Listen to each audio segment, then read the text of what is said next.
No, we're not. Yes, hello. We're live on We are live. on YouTube. We're trying to go live on Spreaker, and I forgot I had to do an extra promise here. So we're going to call it AAA. All right. Welcome, YouTube, to Clupp and the Goods. This is a great start. We're going to do our little intro music, and we'll be talking in just a second here. It's that time, Central Coast. Time for the Slow Late Show. Now, your hosts, Alex Clupper and Bobby Goodsby. Okay. Welcome in. Officially Clupp and the Goods. Still got the Slow Late Show theme music, but that's okay. Pretty much interchangeable, just the fact that we're no longer on 1280. Alex Clupper, Bobby Goodsby, here for you. Sorry we missed you last week, YouTube and Spreaker, but we're back. And the week before. Really? The week before? No, Yeah. We did a short one the week before. Did we? Oh, okay. Well, maybe. I don't know. They blend together at a certain point. Once you get to almost 30 or 30, it just time just melts away. Like, I get it. I'm older than you. You are. I mean, you can tell by the beautiful slivers of silver in your hair. I'm almost halfway to 31. Like, Oh my turned God. 30 already. Made me throw up my mouth a little bit there. I know. It's scary. Yeah, so I'm We're getting old. 30 is 5 months away for me, and 30, Man, you're a baby. I know. I didn't realize how much younger you were than me. I know. That's why it's just so strange, because you're trying to talk about things. I'm like, wait, I didn't grow up when you grew up, Bobby. Maybe that's why you look up to me so much. I mean, it all makes sense. Like, you're always second to me in fantasy. You're like a little brother. Yeah, It all makes sense. yeah. It's quite the dynamic we have here, and I think it works. And I call you for advice every night, and it's worked so far. You can always cry on the phone to me. Yeah, I used to cry on your shoulder, but then you moved away because I did. Too awkward for you. I know. And how are you holding up? Are you gonna be okay? It's been 5 years, but you holding up? You know, I might have to make an impromptu drive down to Temecula tonight just to air out some grievances and just cry a little. Isn't it crazy? It's been 5 years since I've been there. It does not seem like it's been 5 years. It's pretty wild. Wild. If things work out to somewhat one of a plan, I may be closer to you in like a year and 2 months. Nice. Yeah. Where are you looking? So I may possibly be going to law school in San Diego. Look at you. Yeah. Look at you. Not far at all. If that happens, we just do some in-person podcasts. You'll be my free lawyer. Bobby, you're in jail again, damn it. What did you do this time? Yeah, I can pay you on the 10th. And I'll get you. I'll mix in extra alcohol when you come to the cave. All right. Yeah. And I'll tell you what numbers to pick on this slot machine. Yeah, no, don't ask my luck right about now. Oh, the worst.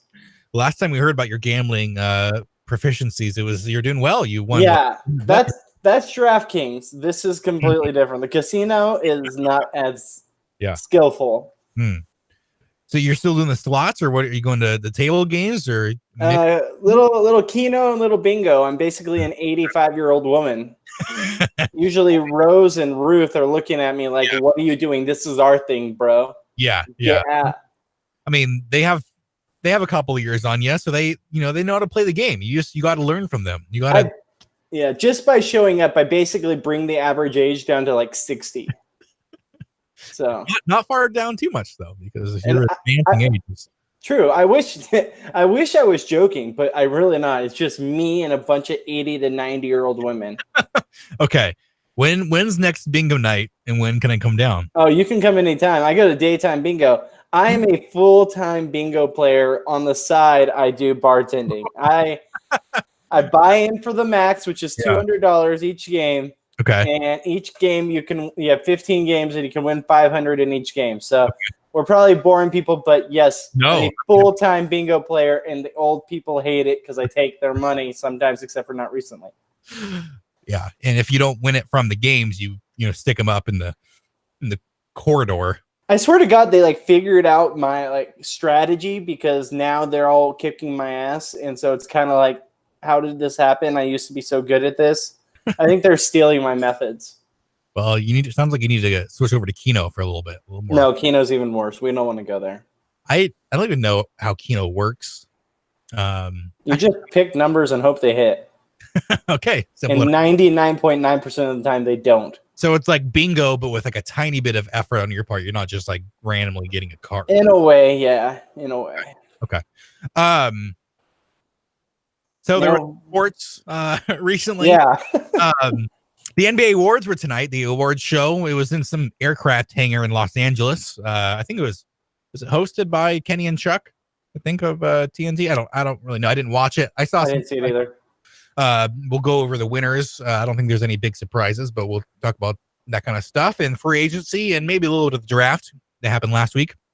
Cody Bellinger got rushed again by a young female fan. Second night in a row that a young female fan has run on the field and try to give old Cody Bellinger a hug. So that's a thing now. I was on the Sports Bite today earlier with Waz, and I said I think this is going to be the Babe Ruth moment for the Dodgers. What was the lady that would always run onto the field and like give him a kiss? We talked about that. I forget her name. He had just talked about her on the show. Yeah, all I know is like that was a thing, and it was like, oh, she's on the field again. Like she got arrested a few times, but like for the most time, they kind of played into it until it got old. Like if you do that nowadays, you are like on a hit list by like MLB or NFL. Morgana. Yeah, that was her name, Morgana. Yeah. So I feel like if you tried to get away with something like that nowadays, like you'd be taken out. Well, twice in a row now, Cody Bellinger's gotten hugs from some young female fans. So I don't know. It's a thing. He's either running a cult or it's just kind of a, hey, you did it, I'm gonna do it too. I'm going good for him. Yeah. Like if I looked like him and had his skills, I wish I really did. He's not married, is he? I don't know. Let me look it up real quick. But yeah, no, I don't know. All I know is he's a good-looking young kid. That he's a pretty good baseball player. So yeah, he's playing pretty well this year. I don't think that's maybe the first time we've talked baseball at all in our return. Yeah. Well, I mean, it's baseball. So how about those Padres, Bobby? Your Padres are kind of doing a little. Manny got suspended. What the heck is up with him? Like, Manny, come on, get it together. What did you expect? I mean, Manny shot he threw a baseball bat at Eric Chavez or whoever's playing third base. Yeah, no, I just don't understand what his problem is. The guy has like anger issues. Yeah, he definitely has anger. It's a hell of a player, but man, between that and taking out players like feet with his cleats and stuff, it's like, dude, get your act together. You're playing a game. Stop acting like a child. Like I love him, and I think he's a hell of a player. I think we paid him way too much money, but I'm still glad we paid someone. He is your son. But yeah, I just don't understand why you would do that. Oh my gosh. I just found Cody Bellinger's girlfriend on here. She is beautiful. All right. Oh, good for him. Don't let old Angie hear that. No, she's in the other room. Door's closed. We're good. Okay, good. No, it's weird. Cody Bellinger actually looks just like my cousin, and he's a huge Dodgers fan, so it's kind of weird. Like the almost identical. MMA fighter or different? No, his brother-in-law. Okay. Yeah, sorry, twice removed. But yeah, no, she is beautiful. Good for him. Bobby Goodsby, like there are 3 degrees of Bobby Goodsby, and you can match anyone on earth. Must be nice to be super rich and like handsome baseball player. Like what is wrong in your life? It's similar to like Tom Brady. Like can't something go bad? Yeah, it's been a tough ride for me. Oh yeah, give it up. Not to give it just too much. The weight of it was too much. Yeah. MMA. There was some MMA this weekend. There was a bare knuckle fight between. I can't even talk about it without giggling. Artem Lobov versus Paulie Malignaggi. Bobby, was that on your radar? Did you know that was happening? So no, we'll talk about it in a minute. But Artem Lobov, Conor McGregor's guy, fought Paulie Malignaggi, who was the guy that sparred with Conor McGregor when he was going to fight Floyd Mayweather. Conor apparently knocked him down a couple times. There's a big war of words, and they finally bare knuckled it this past weekend. So that's a fun thing we'll talk about. But let's start off after a 15-minute conversation about gambling and Cody Bellinger and whatnot. Let's start with some NBA talk.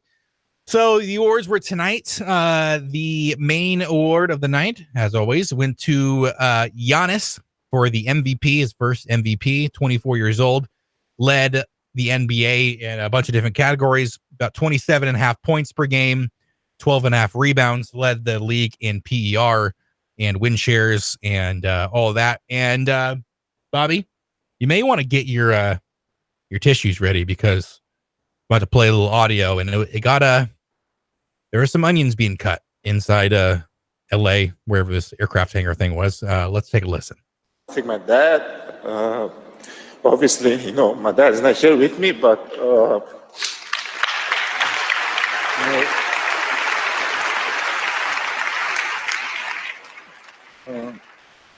2 years ago, and I had the goal in my head that I'm going to be the best player in the league. I'm going to do whatever it takes to help my team win, and I'm going to win the MVP. And every day that I step on the floor, I always think about my dad, and that motivates me and it pushes me to play harder and move forward. Even though when my body's sore, even though when I don't feel like playing, I always going to show up and I always going to do the right thing. I want to thank my amazing brothers. I love you guys, man.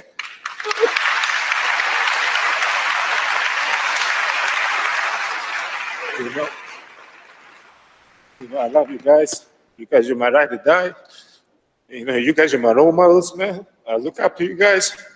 Thank you for everything you guys do for me.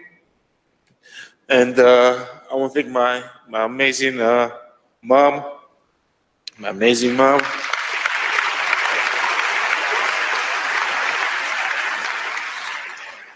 I think my amazing mom, she's my hero. She's,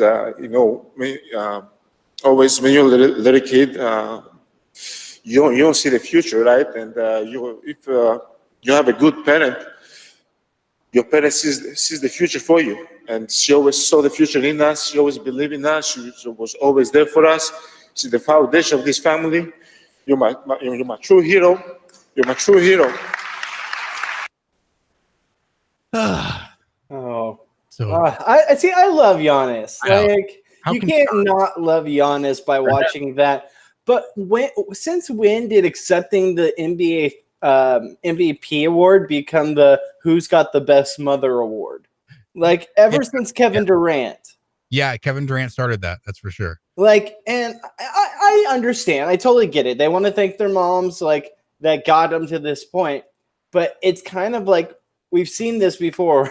Like, like it's it just seems like it's a very it's a very emotional moment, and you have to say it, but it's like, I don't know. I don't know. Maybe I don't know. I'm not in that position. I can't judge him for thanking his mom. It seems like a very touching, sweet moment. And I love Giannis. I absolutely love the guy. I think he's going to be an absolute beast for years to come. But I don't know. I just feel like going on and on and on about the parents is kind of run its course.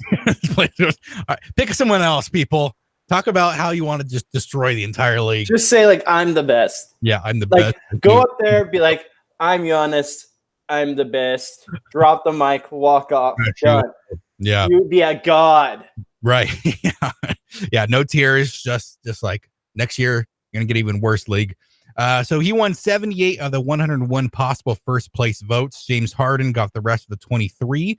So James Harden was the number 2 vote getter. The number 3 was Paul George, and then Bobby's guy Nikola Jokic was number 4, and Steph Curry 5. Bobby doesn't get enough credit in this league. Yeah, Bobby's all aboard the Jokic train, and will continue to be until the day that either of them die. Probably, I don't think Jokic would cry about his mama. Some sort of weird stalker head-on car crash where Bobby's trying to follow Jokic, and it'll be a tragedy. Well, who do you think deserved the MVP this year? Do you think it was one of the closest races I can imagine, at least since I've been a huge fan of the NBA since the early 2000s, just because it was such a transcendent year for both guys. James Harden, the first guy since Michael Jordan in the mid 80s to average over 36 points per game, had that insane run where he had over 30 games with 30 plus points in a row. Had 2 60-point plus games this year. I think he had a couple of 50-point triple doubles. I mean, the thing he did was just out of this world, and I don't think we probably will never see all those different things by one guy in one season ever again. Giannis was in the best team. He was the best player in the best team. I think you can say that he probably is the best all-around player in the league. At least he was this year. He's still not that great of a shooter, but he averaged, like I said before, about 27.5 points, 12.5 rebounds, 4 assists, a couple of blocks, and about a steal and a half. I think he's finished second in the defensive player of the year as well. To pick one over the other, I don't know. I think it was tough. I think I would, if I had to choose, I probably would have picked Harden just because of the enormity of the numbers, but it also felt like Harden maybe was chasing that a little bit. So I don't know if you reward him for that. Mm-hmm. But on the other hand, he had to do that a lot. I mean, Chris Paul was out for a big portion of the season, and a lot of his scoring runs were when Chris Paul was out. Mm-hmm. But then you don't want to take anything away from Giannis just because his teammates were better. So it's a very tough race. I think either of them would have been hugely deserving of that award, and I'm happy Giannis did it. And maybe it just comes down to, Giannis won it this year, James Harden won it last year, and it's a worthy winner either way. Mm-hmm. Yeah, I agree. I think they wanted to get Giannis in there. Like, I think, James Harden's won it, and they have no problem giving it to a repeat guy. But I just feel like with it being as close as it was, I think, and with Giannis being their new big young superstar, I think they wanted him to get it now so that, it can play off of that for years to come. Because not saying, Harden's not going to be there for a long time, but he is getting up there in age relative to, a guy like Giannis. So I think they want to really, really show this guy, especially how close it could have gone either way. It was basically a coin flip. Yeah, and there is something to say of kind of rewarding the younger guy, the guy who has come up and turned himself into a superstar. He was a superstar last year as well, but taking another leap, becoming a face of the league. And I think, he would have been a face of the league no matter what, but having that MVP trophy in there is almost just more of a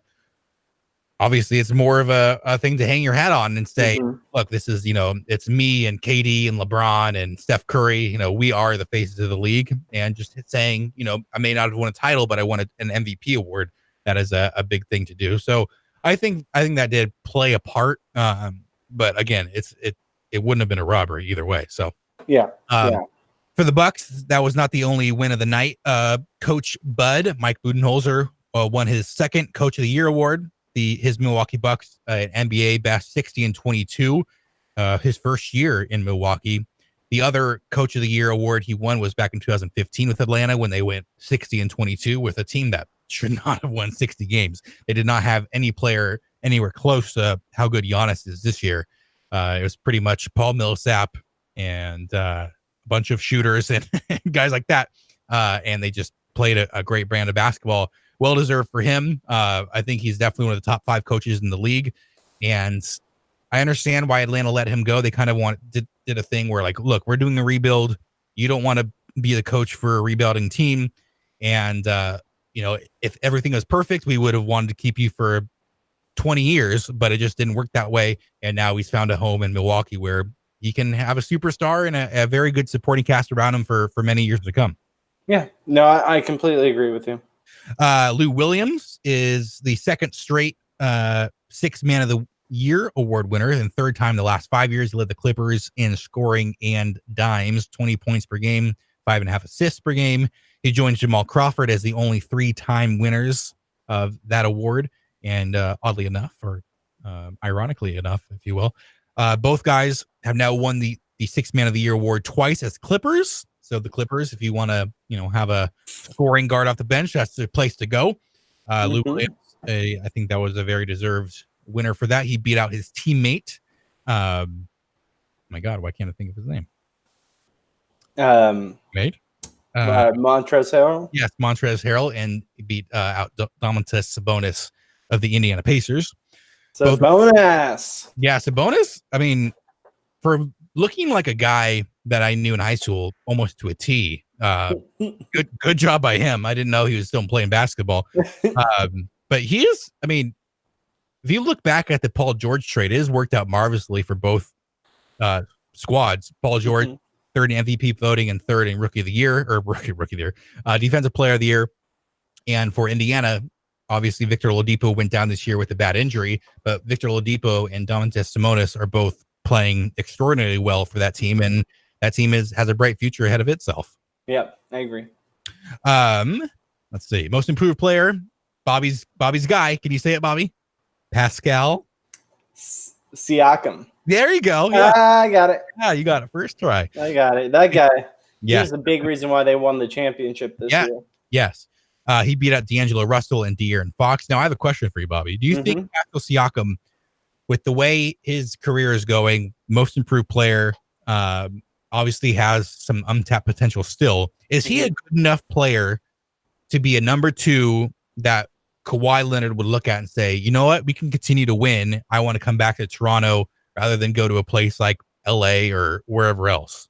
I think it's too early to tell of him being a solid number 2 guy. He hasn't reached that potential yet. I mean, he's had one really good year, and it wasn't at times an overabundantly good year. It was at times kind of, okay, is he pedaling down? Is this like where he starts to hit his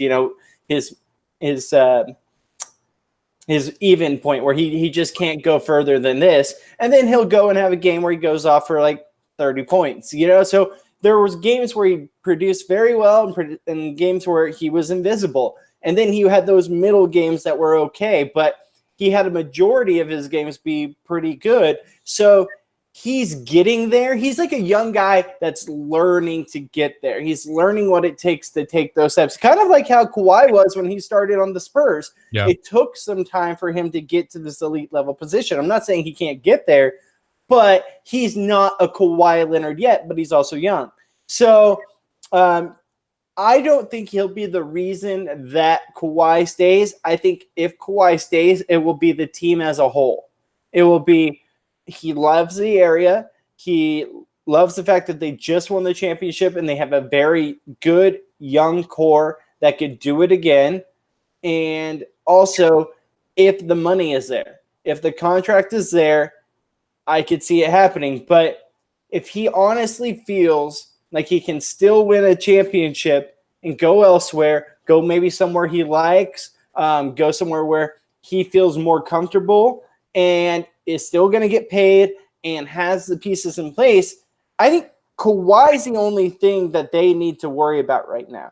Basically, please Kawhi, make Kawhi as happy as possible. Give him whatever he wants because he's the only reason you won that championship. And he's the only reason you'll get back to that championship.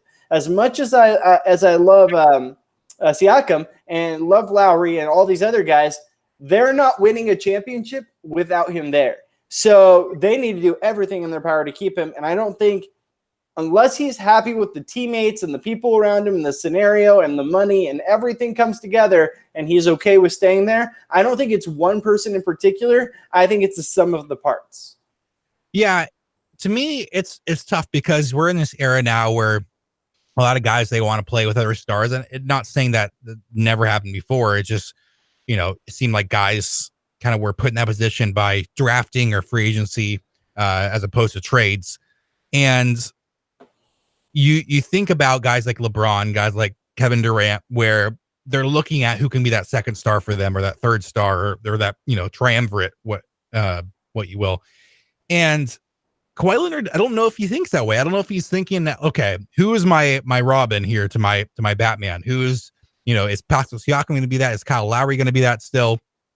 Or is he looking at, like you said, the totality of the situation? Oh, well, 1 through 9, we're a really good team. We may not have a guy that is as good as someone else. We may not have the Anthony Davis or the LeBron, but we have, a solid core that we'll be able to build with and a good coach and a situation that I like.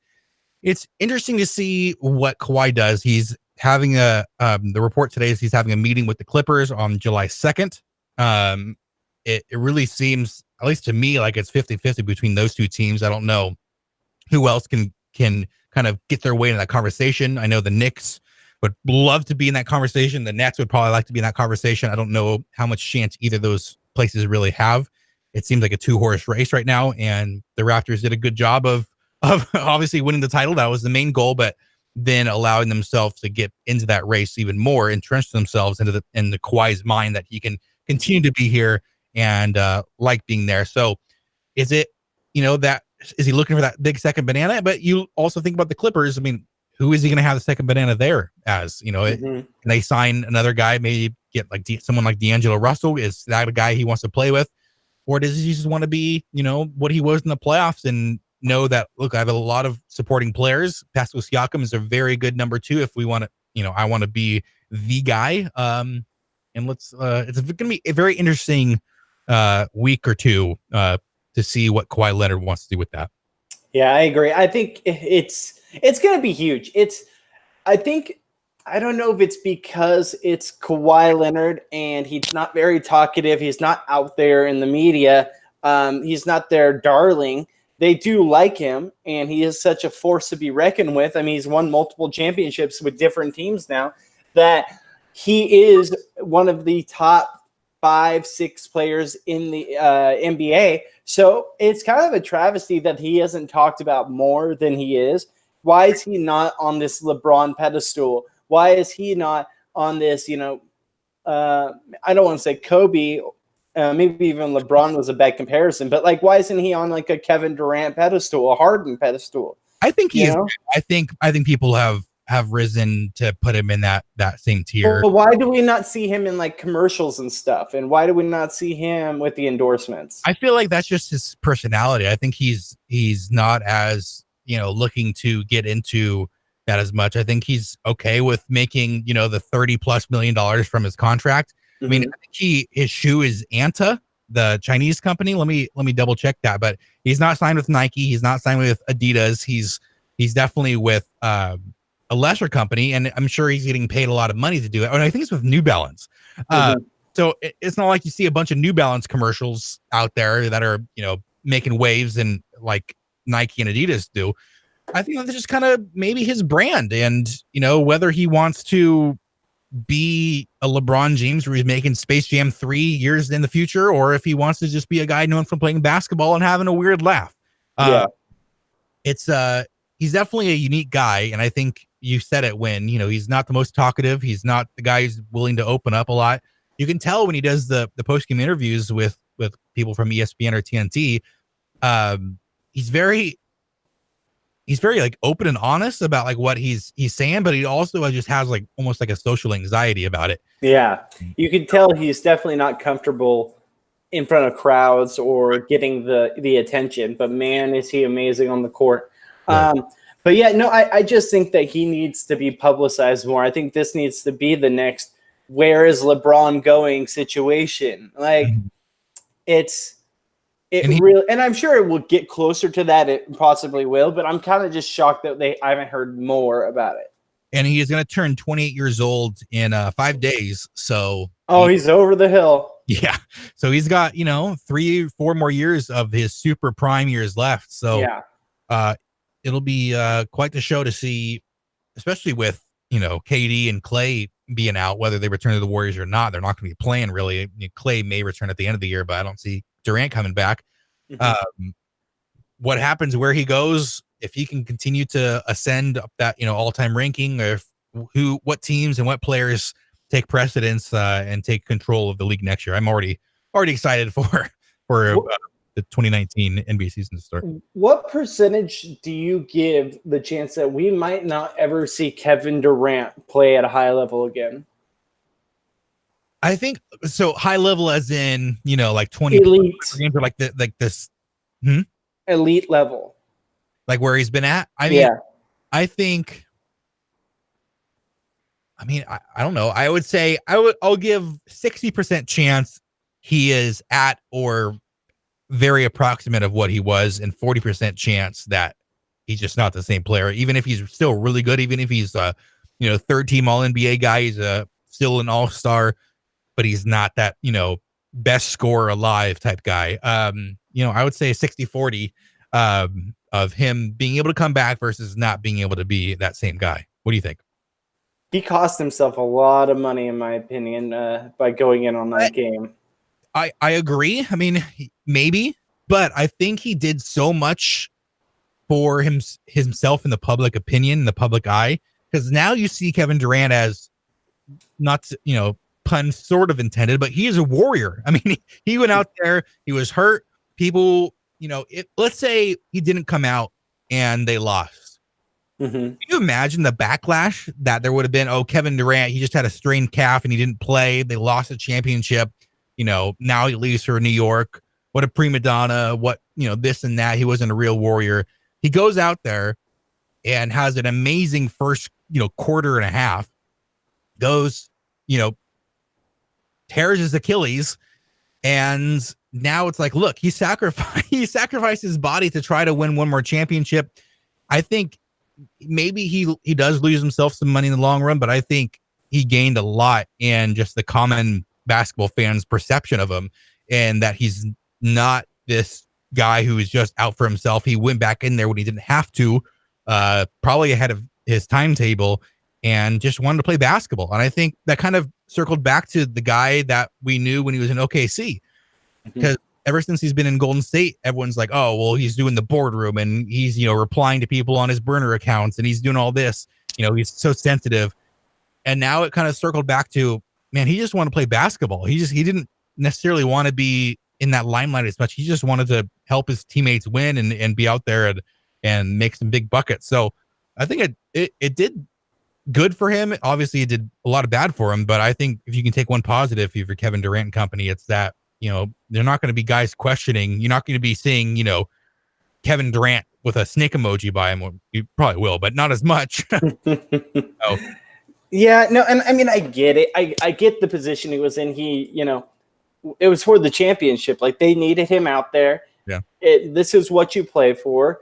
And I mean, I totally understand all that, but he wasn't healthy. He wasn't okay. He didn't need to be out there risking his payday coming up to get that. And I it's such a catch-22 because you're damned if you do, damned if you don't. Right. But I just really feel like they rushed him back, and it might have been like we talked about. He said that he wanted to come back, and they were like, okay, fine. If you feel like you're ready, let's go. But I don't know. I just don't feel like we will ever see the same Kevin Durant that we used to. Yeah. I mean, that's a hard injury, man. Yeah, no, you think about people are kind of comparing KD and Clay's injuries, and look, Clay's isn't easy either. It's an ACL, but at this point, you've seen so many guys come back from an ACL that have been able to be at where they were before in their careers. You really haven't seen a guy with an Achilles come back the same. No. I mean, we kept expecting DeMarcus Cousins to come back, and granted, he got another injury. He tore his quad, so that hampered a lot of his progress. But he never looked totally right playing for the Warriors. And going on the list, Dominic Wilkins pretty much ended his career. I know there was other guy recently, at least within the last 5 or 10 years, who had that injury, and he was never the same player again. So, hey, I agree it's a possibility, and I really hope that we see Kevin Durant at least a very close approximation of what he has been. But it's not a for sure. That's yeah. All right. Last award of the night went to Luka Doncic, who was the Rookie of the Year. Interesting what if for the next, 12, 15 years in the NBA. So last year, the Atlanta Hawks and Dallas Mavericks made a draft night trade. The Mavericks moved up to get Luka Doncic. They traded back a couple of spots to the Hawks, as well as the 2019 first-round pick. So it ended up being, in totality, the Dallas Mavericks get Luka Doncic, and the Hawks get Trae Young. And this year they drafted with the 10th pick Cam Reddish, who didn't have the best year at Duke. I think people expected more of him, but he was definitely the third star behind Zion Williamson and RJ Barrett. And, that can't be an easy position when you've been, a superstar in your high school career and coming in and having this huge spotlight being behind one of the best prospects the last 20 years, and another guy who, thinks he's Kobe, which, hey, he may end up being something like Kobe, but he definitely was a number 3 in that situation. But to get him at number 10, I mean, if they got him at number 4, I would say that's probably a reach. But to get Cam Reddish at number 10, I think that's a very good value pick, whether he pans out or not. I mean, a lot of people thought that the Mavericks won that trade going away. Doncic winning the Rookie of the Year, 21.5 points per game, 7 rebounds, 6 assists. And those are obviously excellent numbers. Just turned 20 in the season. But Trae Young really came on the second half of the year. He almost looks like a young Steph Curry. And if Cam Reddish can do anything, that could be a really fascinating subplot for the NBA. Would you rather have Luka Doncic or these two guys? So, it was a fun draft. Nothing really too surprising. And I'm sure it's been dissected so many times by now that you don't need the whole recap from us.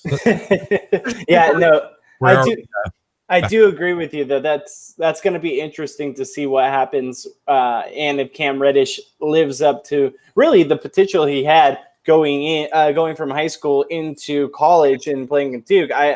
I'm excited to see what he can do, and now I would love to see the argument being which got the better trade. So that'll be interesting. Yeah, for sure. All right, Clupp in the Goods on YouTube and Spreaker. Let's take a quick break. When we come back, let's talk some MMA. There was a couple of MMA events. There was a UFC on ESPN Plus. There was a Bellator from London, a title change there, and bare knuckle. Talk a little bit about that and the craziness with that, and a UFC on ESPN card this weekend where Francis Ngannou takes on Junior Dos Santos and what should be a fun fight while it lasts. This is Clupp in the Goods on YouTube and Spreaker. Alex Klepper, Bobby Goodsby. We'll be right back. You're listening to the Slow Late Show on ESPN Radio, 1280 The Ticket.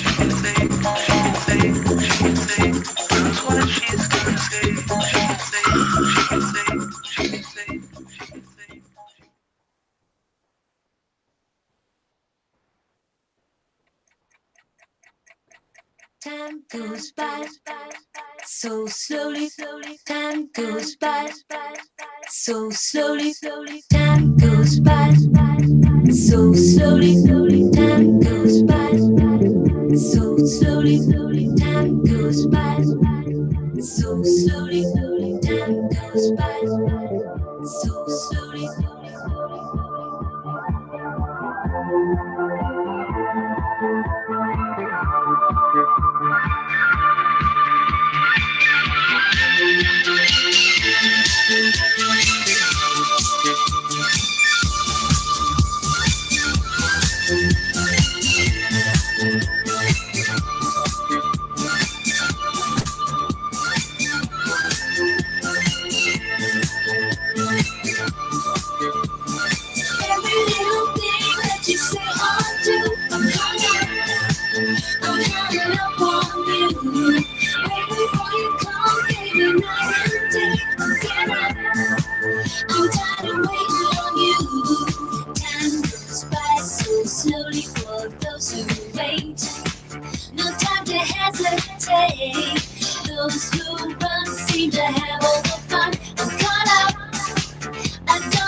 The music really doesn't stop.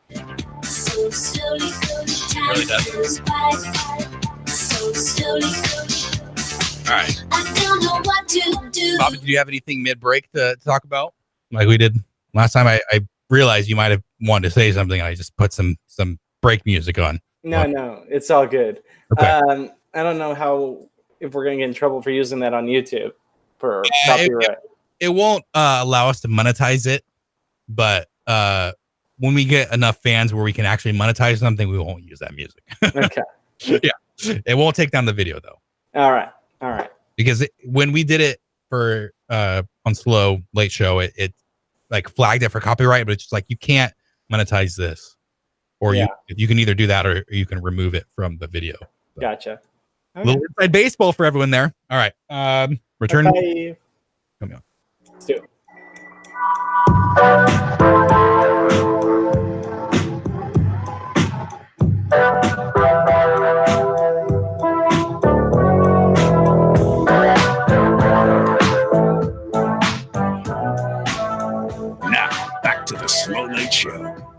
ESPN Radio, 1280 The Ticket.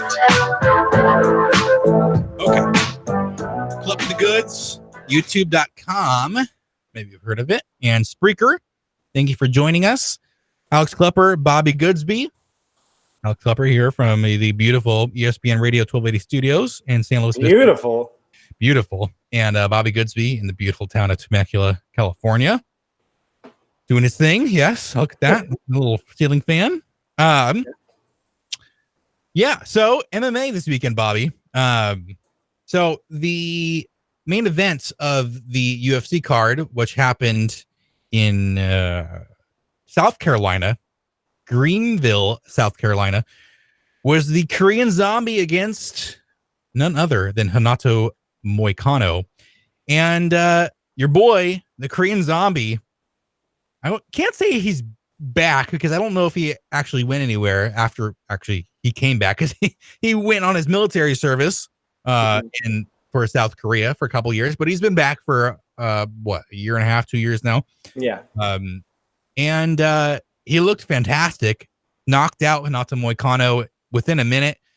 A beautiful right hook that knocked down Moicano, and did a couple transitions on the ground. Looked like he was trying to get a rear naked choke at one point, but Moicano never really gained 100% consciousness, and the Zombie continued to pound on him and able to get the TKO victory. I forget who it was. I think it was Ben Folks on Twitter who made a good point on one thing that he loves about MMA is you can be in South Carolina and they can be watching a guy called the Korean Zombie. You wouldn't think that South Carolina would necessarily be crazy about a guy named the Korean Zombie, but they went absolutely crazy for the Zombie. He's a fan favorite for good reason. He's always had exciting fights, always been one of the most exciting fighters in the UFC and the WEC back in the heyday of that. The Dustin Poirier fight is one of the best fights of all time, in my opinion. He had a twister, one of the only twister submissions in major mixed martial arts history. Really just one of my favorite fighters. Both he and Dustin Poirier, that fight made me enormous fans of both of them. And it's been 7-8 years since that. Yeah. So very happy to see the Zombie get that W. Looking for a title shot afterwards. I don't think that's going to happen, but I would like to see him get a pretty high profile fight after this. Yeah, no, I mean, it's crazy to think he is coming back from such a long layoff and just getting right back at it and performing so well. But yeah, no, I agree with you. I would love to see him get a better shot in the next fight. I guess it's been 2 years now. So his comeback fight was against Dennis Bermudez. He knocked him out in just under 3 minutes. And then he had about a year and a half, break where he was beating up Yair Rodriguez for 4 minutes and 59 seconds of the fifth round and got knocked out in literally the last second he could with that upward elbow by Yair Rodriguez. Even when he loses in spectacular fashion. And then this last win over Renato Moicano, who seemed like he was going to be the next title challenger for a while. Had that fight against Jose Aldo last time out down in Brazil and got TKO'd by him. So he's now been TKO'd twice in a row. He also lost to Brian Ortega back in 2017. He's still relatively young. Well, I guess he's 30 years old. He doesn't have a huge growth spurt ahead of him fighting wise. Mm-hmm. The guy that we saw down in Anaheim, Bobby, when he fought Brian Ortega, that was one of the best fights that we saw. That was amazing. Yeah, a big slugfest, and Brian Ortega doing Brian Ortega T-City things, wrapped up the guillotine with about 2 minutes left in the fight. And he was going to lose that fight, from what I remember. Yeah, and that was when they were both undefeated, kind of an up-and-coming prospect fight, and then we know what happened with Ortega. Got the title shot against Max Holloway, got beat up pretty bad. And I think who is he fighting next? I will find. I don't know. Yeah, he's has a big fight coming up, but we'll talk about that when it comes up. So big ups to the Korean Zombie. I don't know if there's really anything else from that show that we need to talk about. The co-main event was canceled. The co-main event would have been John Lineker facing off against Rob Font, and John Lineker had a bad cut. I don't know exactly how he got the cut, probably sparring. It just That's one thing that bugs me about MMA. I understand if you tear your knee like when Tony Ferguson did in the lead up to the Khabib fight, which was a devastating injury just for everyone involved. We want to see that. It was horrible. It was the fourth time they tried to plan that fight. But to get a cut, I mean, you're sparring the week of hard enough to get a big gash above your eye that has to cause a fight. That's just one of the frustrating ones. That seems like an avoidable injury. So we missed a big part of the card with that one getting off that card. The co-main event ended up being Randy Brown versus Brian Barberena, who Barberena is a madman. He can take unholy amounts of punishment, but he ended up getting TKO'd. Anything else? Nothing too exciting on this card, Bobby. I'm not gonna lie. So we'll move on to the Bellator card. Bellator, there was pretty much just the two notable things here were one fight, which is the main event, and just weirdness in the way that the fight card was presented.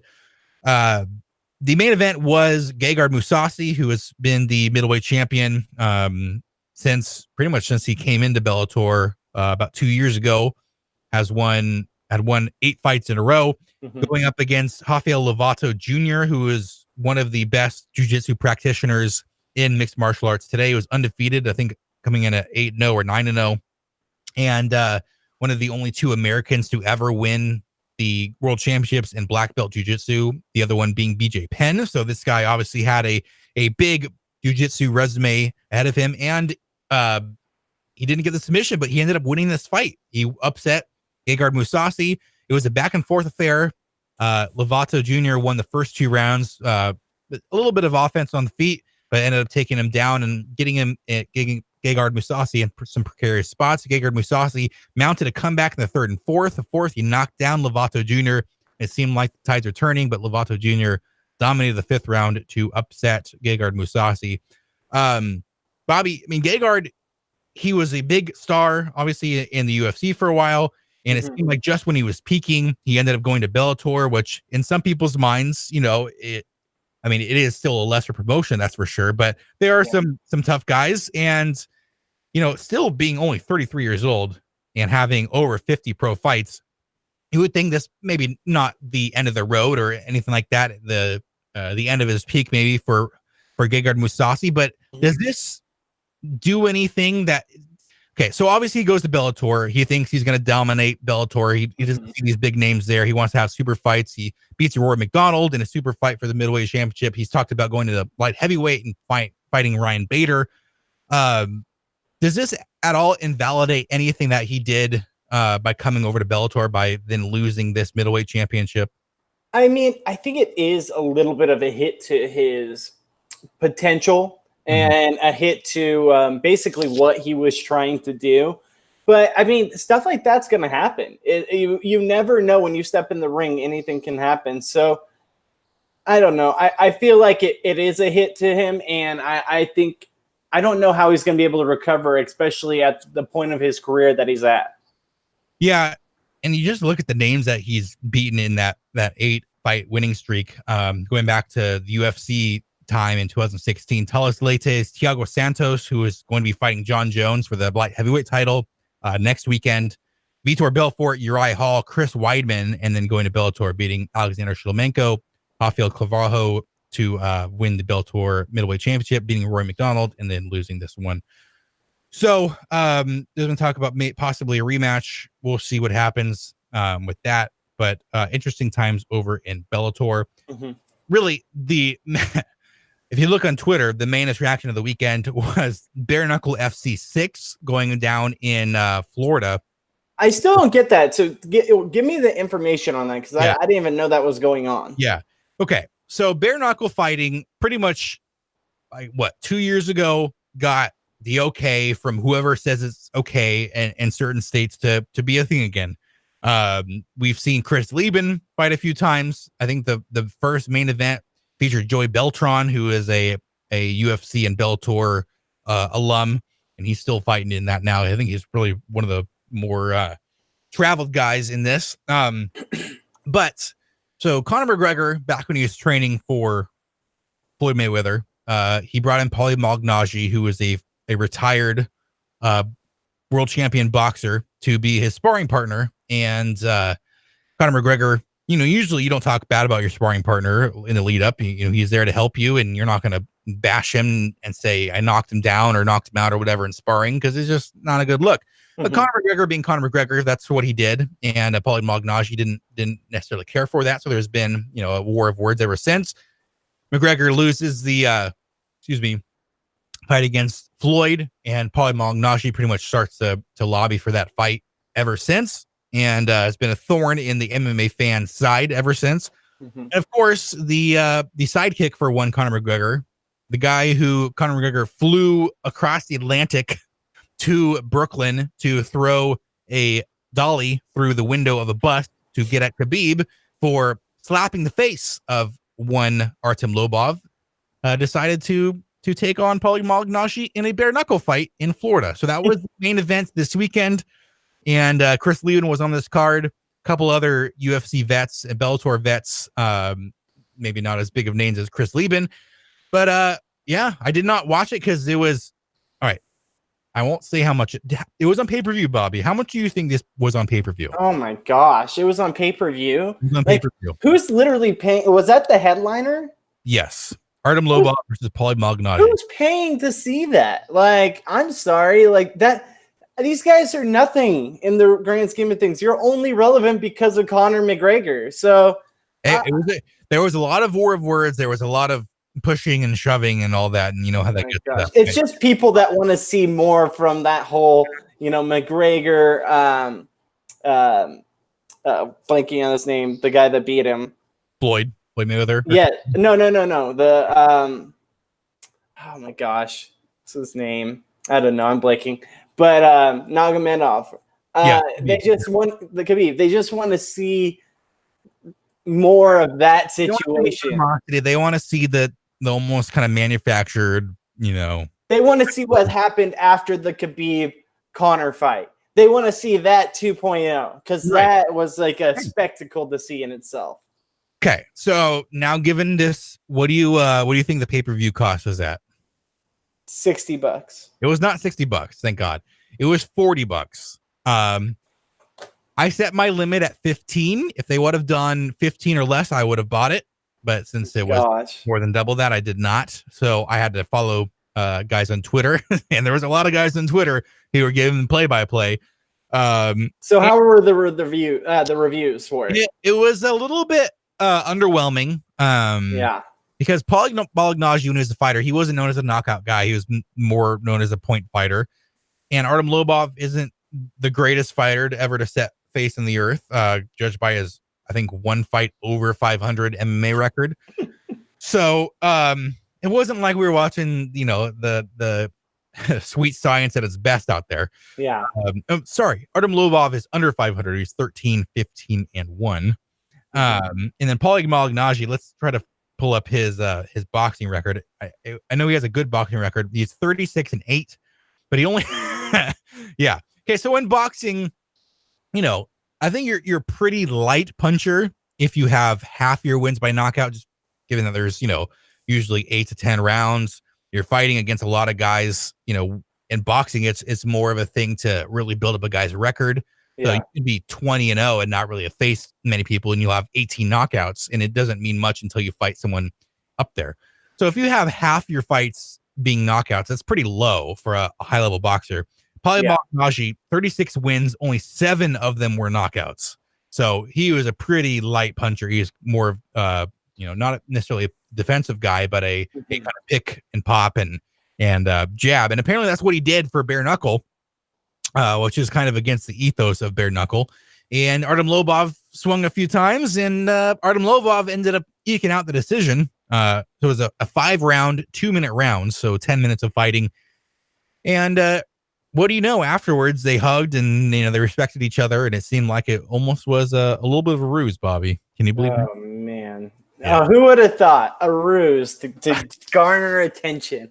Right. I just don't get who's paying for this stuff. It's clearly... We'll see when someone like Big Dave Meltzer puts out the pay-per-view numbers if we can get that. But I think the over under was like 75,000, 50,000. I really hope it's under that. Not because I want to see them fail, but kind of because I don't want to see this like I would watch a bare knuckle, let's say $20. Chris Reben, he wins a few fights, although he just lost his last one. Guys who have, skill, and it's a compelling story, and not just Connor beat me up and you're Connor's friend and I want to beat you up now. Yeah. It definitely made the waves around the interwebs in the fighting stratosphere, though. Oh, it's just I just don't. I'm sorry, I just can't. Next, Bare Knuckle FC, Bare Knuckle FC 7. We're all going down to Temecula, going to Bobby's place and watching that with some cold ones. Couple of news and notes. Jose Aldo, who for the last few years has talked about possibly hanging it up when his UFC contract is up, maybe going to boxing. Announced today by Dana White and Jose Aldo's manager, Andre Pederneiras, that he is extending his deal with the UFC. He signed an 8-fight deal before this last fight against Alexander Volkanovski, so he has 7 fights left on that. It's still crazy to me. I think I said it last time, but Jose Aldo is still 32 years old. So, a guy with that age fighting, it could still very well be in his prime. And he's fought very well, except for against the very, very top competition. Yeah. Mainly Max Holloway and Conor McGregor, and this last fight against Alexander Volkanovski. So I'm glad that he is going to be continuing fighting for the foreseeable future. One of my favorite fighters of all time, and just a mauler, both on the feet and on the ground. So glad to see that he's continuing to put on the 4-ounce gloves.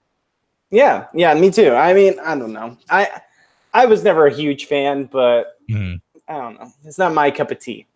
You're more of a Mark Hominick guy. I guess so. Yeah. Okay. Colby Covington trying to lobby for that title shot. He's not going to get it. Apparently, he's fighting Robbie Lawler in August in a main event of a Fight Night card. I don't have the full details on that, but it looks like it's going to be an ESPN, either on ESPN or ESPN Plus. So Colby Covington will have to win one more fight. Hopefully, Robbie Lawler can do the world a favor and knock out Colby Covington.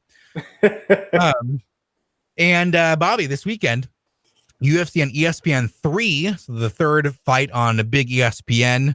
We don't have to go through the whole thing. Let's just talk about the main event since we're kind of getting short on time here. Francis Ngannou, Francis the Predator Ngannou, 13-3, taking on Junior Cigano dos Santos, who's 21-5.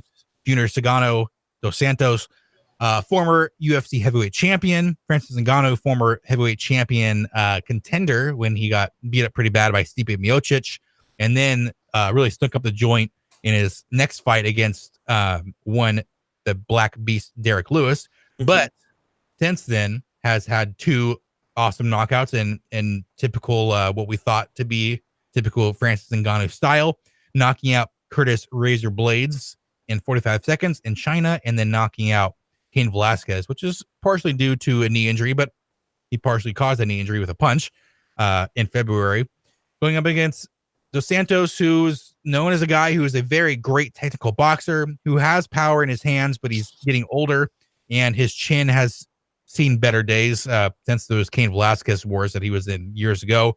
I think it'll be an entertaining fight, but I don't know how exactly long it's going to last, because I think once Francis Ngannou gets a real solid punch on Dos Santos, I think that'll probably be it. So I'm going to say Ngannou knockout within the first 2 minutes, and which I hate to see because I love Junior Dos Santos. He's one of the nicest guys in the sport. I know. I love me some Junior. He's a smiling, happy guy, and I hate to see what's going to happen to him this weekend. It would break my heart. I mean, I agree with you, though. I think Ngannou is going to just absolutely destroy him. He's gotten to the point now he's just not the same fighter. And I love Junior, don't get me wrong, but he's not the guy that we had seen in the past. He's not this absolute threat that when you look at him, you know it's going to be a scary fight because this guy has the ability to knock someone's head off. But yeah, no, I don't know. I think that his days are long behind him.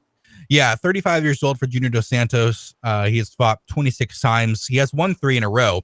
And if you look at his losses, his losses ever since, his very early days are twice to Cain Velasquez, once to Alistair Overeem 4 years ago, and once to Stipe Miocic when he was fighting for the title. So it's not like he has bad losses, but you can tell he is not the same guy. Really, after those that second Cain Velasquez fight, I mean those two fights were ungodly wars against Cain Velasquez or against Junior Santos, where he just took an unholy amount of punishment. And the guy's been in some slugfests. Yeah, totally. So I would like to see Junior Dos Santos take this one just because I love the guy. But I don't really see it happening in a 5-round main event. There's just too many times that Francis Ngannou can find his knuckle under your chin. That is going to be bad news for Junior Dos Santos. All right. Anything else to add for that, Bobby? No, that's all. Okay. All I have. Let's take one more quick break. When we come back, you wanted to talk a little bit about the NCAA and their puzzling comments against the state of California and a potential bill that is coming up. Just typical NCAA stuff, really. Badness on their part. Bad Mark Emmert. All right. When we come back, we'll talk about that. This is Clupp in the Goods on YouTube and Spreaker. You're listening to the Slow Late Show on ESPN Radio, 1280 The Ticket.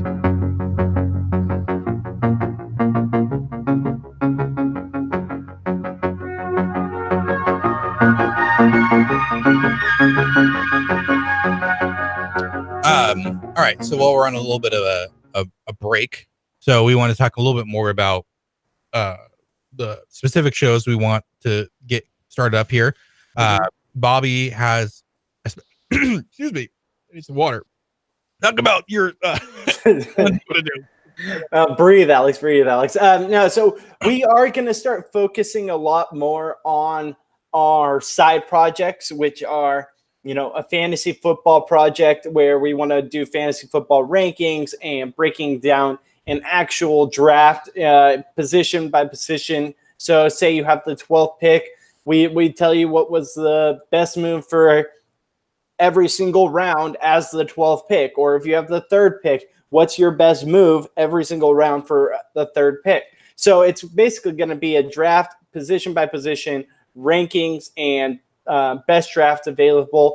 And I think it's going to be kind of cool. And then we're also going to have DFS shows coming up here soon and a few other things. But we got some things in the works. If there's something you're looking for that you'd prefer to see, please let us know because we're always open to suggestions. But Alex, anything you want to add to that? Yeah. So, I mean, if you have any suggestions, like Bobby said, at Alex Klupper, CLUPPER on Twitter, or at Goodsby Bobby, you can email us at theslowlateshow@gmail.com. Still, we'll probably get the Clupp in the Goods thing going.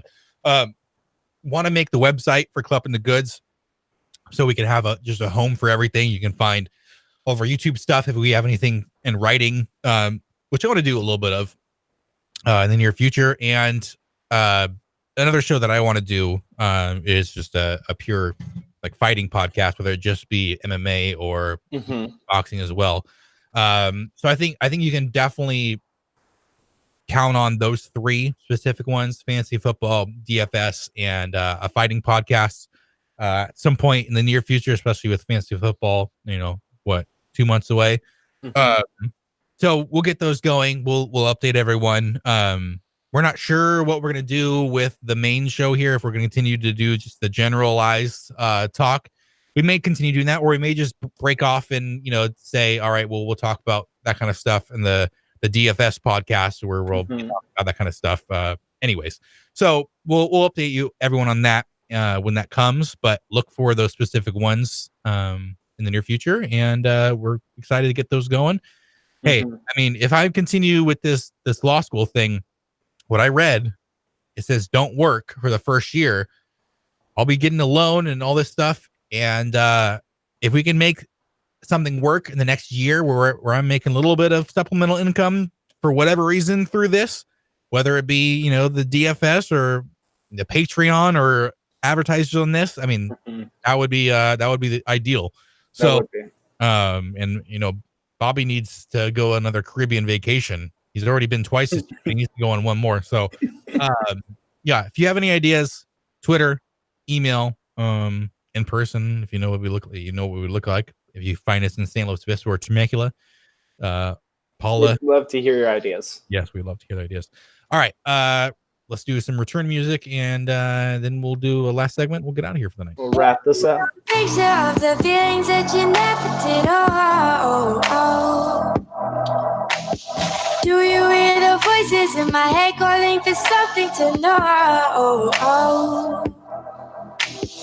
Now, back to the Slow Late Show on ESPN Radio, 1280 The Ticket. Out there, hold on, love, you're walking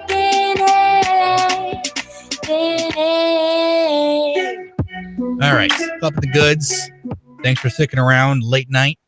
Bobby Goodsby, Alex Klepper here with you for the next few more minutes. We want to talk a little bit about another dumb NCAA thing. At least I think it's dumb. Maybe Bobby has a different No, I agree. It's very dumb. Okay. I don't want to speak for him without getting the 100% truth from him. Pretty much the NCAA, Mark Emmert, the president of the NCAA for what seems like what has been way too long, but seems like forever, has threatened this entire state of California. Kind of a Trump thing to do. Because California has put through a bill. I don't know at what stage. I think it's passed through some different bills and it hasn't been signed by Governor Newsom yet, but it would allow college athletes in the state of California to earn compensation for the use of their own name, image, and likeness. That would begin in 2023.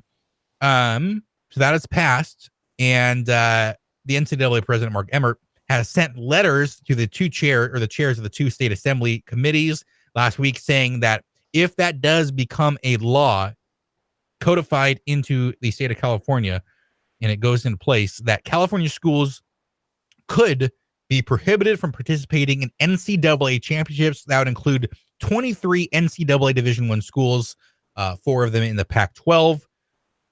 I mean, it is standard NCAA. It's them trying to take a very narrow view of amateurism and to try to limit anything that these players do. They want amateurism in their own terms. They don't, care that they're making millions and millions and millions of dollars from ESPN and all these television entities and everything else. But God forbid the players be able to say, this is my jersey. It has my name on it. I want to sell it for $10.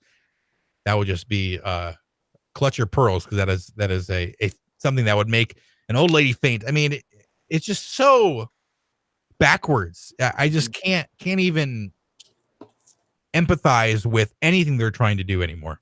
It absolutely makes zero sense how the NCAA thinks they're going to get away with strong arming people like this. It's not going to happen. As soon as the legislation comes out and they're going to have to start paying players for their likeness, it's going to be all downhill for the NCAA because they have no feet to stand on.